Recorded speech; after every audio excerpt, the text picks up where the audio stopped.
బండి సంజయ్ కొడుకు భగీరథ్ ఆ తర్వాత తన చాట్ ద్వారా మొబైల్ ద్వారా పదే పదే క్షమాపణలు చెప్పాడు. మనం చూసినాం. ఒక ఆడియో వైరల్ అయింది బండి భగీరథ్‌ది. తను ఏడ్చుకుంటూ క్షమాపణ చెప్తున్నా, సారీ, నేనే బాగా ఫీల్ అయినా, క్షమాపణ చెప్తున్నా, సారీ, నేను కొట్టకపోతుండే నిన్ను అది చేయకపోతుండే, ఇది చేయకపోతుండే అని చెప్పి ఒక ఆడియో కాల్ వైరల్ అయింది.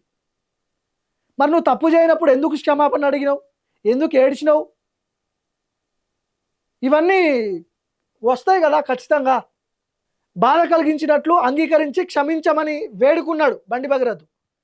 బండి సంజయ్ కొడుకు పంపిన మొబైల్ చాట్ చదువుతున్నప్పుడు నా కుమార్తె ఆవేదన ప్రతి లైన్లో కల్లారా కనిపించింది. బండి భగీరథ చాట్ చేసిన చాట్ ఏదైతే ఉంటుందో ఆ చాట్ తల్లికి చూపించినప్పుడు తల్లి ఆ చాట్ చదువుతున్నప్పుడు చాట్లో ఉన్న ప్రతి ఒక్క అంశం వింటుంటే ఆ తల్లి గుండె పగిలిపోయిందట. ఉంటాయి కదా పర్సనల్ చాటో ఇంకేదో ఇంకేదో చేస్తుంటాడు కదా, నిన్ను శారీరకంగా వాడుకున్నందుకు చాలా బాధ అయింది, సారీ, క్షమించు, ఇంకెప్పుడు రిపీట్ కాదు, ఇవన్నీ మాట్లాడుతుంటారు కదా. ఆ మాటలు విన్నప్పుడు ఒక తల్లిగా ఒక తల్లికి ఒక తండ్రికి ఏమనిపిస్తుంది?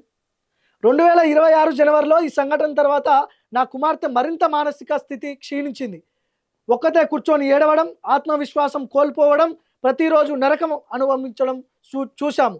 చివరికి బండి భగీరథ్ కూడా నా కూతురు పరిస్థితిని చూసి ఆందోళన చెందుతున్నట్లు చెప్పాడంటే ఎంత దారుణంగా మానసిక నష్టాన్ని కలిగించాడో ఆలోచించండి. ఆయన కూడా రిగ్రెట్ అయ్యాడు. అంటే ఆయన కూడా నేను తప్పు చేసిన, నేను ఒప్పుకుంటున్నా, నీకు జరిగిన నష్టం నాకు కూడా బాధ కలిగించిందని చెప్పి బండి సంజయ్ కొడుకు ఆ ఆ చాట్లో చూసిరంట.